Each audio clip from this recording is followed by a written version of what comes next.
All right, Chapter 3 of Pagoo. Pagoo is a hermit crab. And I got a couple Valentine's Day presents from some of my students. So I have some new bookmarks to help me keep track of where we are better. It's kind of exciting.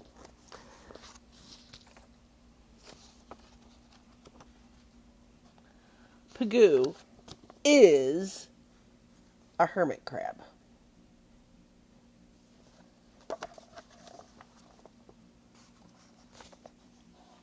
In the days that followed, baby Pagarus molted again and again. He ate, grew stuffed, kicked off his armor, and came out a little bigger, and each time with a few more improvements. He still didn't look like a hermit crab. He rode the wild waters away from the coast and its tide pools, so he never had seen his grown-up relations. At this time, Pagoo was an in-between. In his part of the ocean had been dipped up in a bottle top. You might have seen him swimming around in it as a hazy blur. Under a microscope, his green glass eyes would glisten as though with intelligence. His glossy body would sparkle. Feathery things along his sides would flutter like oars being rowed, though the oars would be much too stubby and their strokes too rapid. A slender tailpiece, bending under, snapping up in a jerky motion, might send him after food with his mouth parts to catch. If a lowly water flea had been dipped up with Pagoo, he would have barged after it even across his whole bottle-top sea. For old pal had urged, "Keep growing." Meanwhile, among Pagoo's plankton neighbors, a vast parachute had been going on.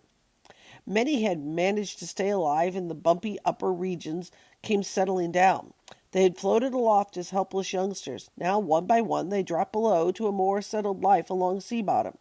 They might die by the billions, but billions would live and keep going on in the ancient ways of the sea.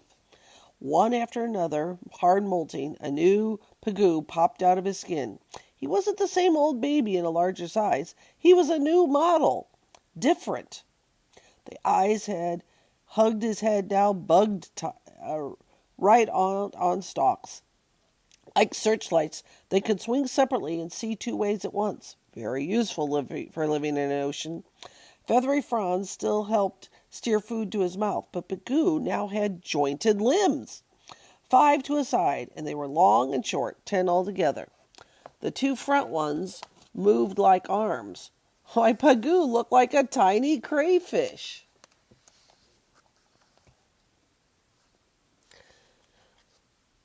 Complete with handy claws.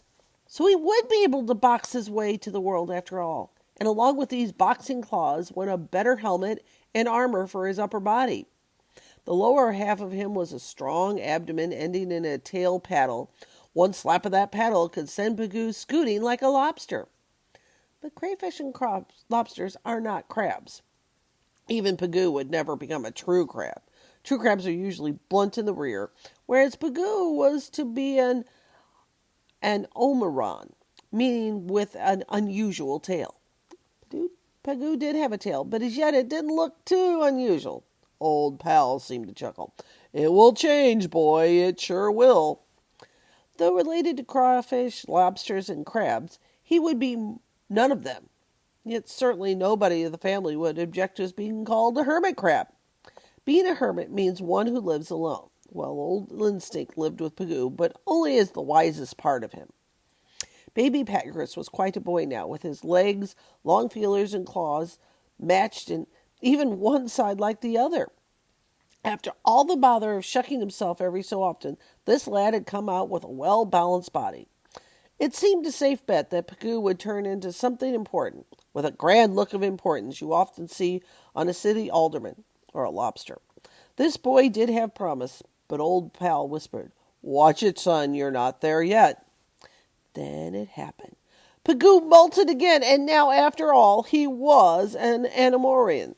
He had kept most of his abdomen, but it was so very unusual as to be downright peculiar. Poor Pagoo had come right from the round of shredding his crust, as though he had lost the fight entirely. It seemed that the whole world must have rolled over Pagoo, leaving him lopsided. His eyes still goggled on their stalks. He still had 2 good walking legs on either side of him, but he had kept his claws, though the left one did seem a bit small for the likes of Pagoo. Yet without a doubt, Poor little Pagoo had been changed.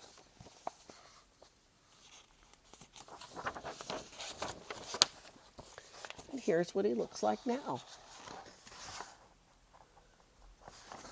Let's look back at that first picture when he was just a floaty thing. That's him as a baby. And now here he is getting his full body. Kind of like when a tadpole turns into a frog or a caterpillar turns into a butterfly. The saddest change appeared at Pagoo's rear end. No longer did the bottom half look important, like that of a city alderman or a lobster. His trim, well-balanced abdomen had been wrenched to the right, and there it hung slightly swollen-looking, like a crooked finger, which had been stepped on.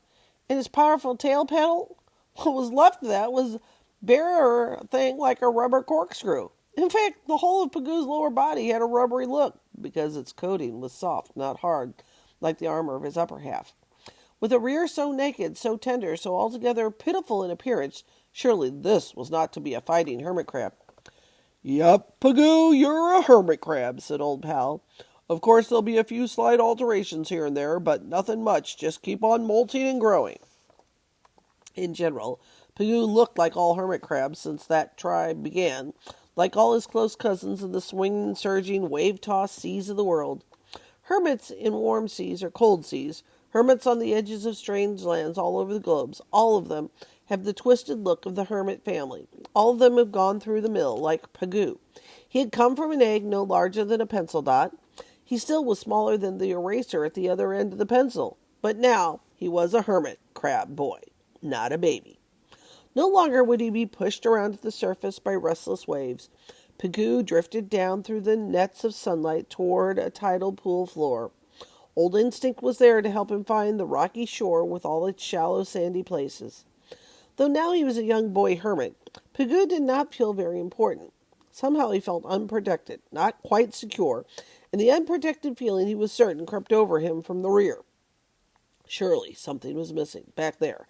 His tail was not complete, and he needed a "Scoot," hissed instinct. "Go and find some sort of cover for that bare and tender behind."